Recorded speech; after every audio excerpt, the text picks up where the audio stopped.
నెల్లూరులో దారుణం చోటు చేసుకుంది. గీతాంజలి అనే ఎంబీబీఎస్ చదివే విద్యార్థిని ఆత్మహత్యకు పాల్పడింది. ఏసీఎస్ఆర్ కళాశాలలో మొదటి సంవత్సరం చదువుతున్న ఈ విద్యార్థి గత రాత్రి ఉరివేసుకొని ఆత్మహత్యకు పాల్పడింది. ఈ సంఘటన బయటకు తెలపకుండా ఉపాధ్యాయులు, విద్యార్థులు జాగ్రత్తలు పడ్డారు. తెల్లవారే సమయానికి ఈ విషయం బయటకు తెలవడంతో ఆందోళన వ్యక్తమవుతుంది. ఇక్కడికి ఎవరిని అనుమతి ఇవ్వడం లేదు. మీడియా సైతం ఇక్కడ మహిళా విద్యార్థి కావడం వల్ల ఎవరు మహిళా హాస్టల్లోకి అనుమతి ఇచ్చేది ఉండదని పోలీసులు తెగే చెప్పారు. అదేవిధంగా కళాశాల యాజమాన్యం పేర్కొంటుంది. ఈ నేపథ్యంలోనే ఇక్కడ ఆందోళనగా పరిస్థితి మారింది. సంఘటనా స్థలానికి దర్గామేడ్ సిఐ రోసిఐ చేరుకొని విద్యార్థి మృతదేహాన్ని పరిశీలించారు.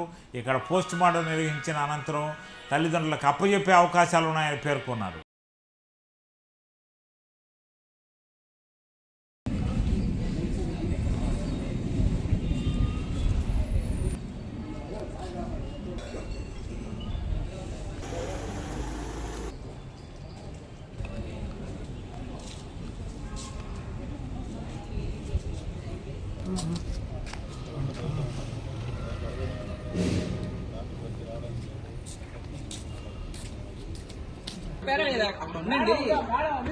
అక్కడ ఉండి వస్తారంటే చక్కగా వెళ్ళిపోతే ఎట్లా అని లోపల ఇది ఇక్కడ మాకు తెలుసు నువ్వు తెలిసినప్పుడు కట్టుకోండు కట్టుకుండిపోతే ఎట్లా ఎవరు చక్కగా వెళ్ళిపోతుంది.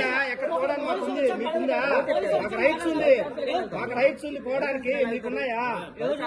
లేవు అసలు. మీరు స్టూడెంట్స్, మీరు వెళ్ళండి. గడం జరగద్ది. గడం జరిగిన అమ్మాయిలు ఉంటారు.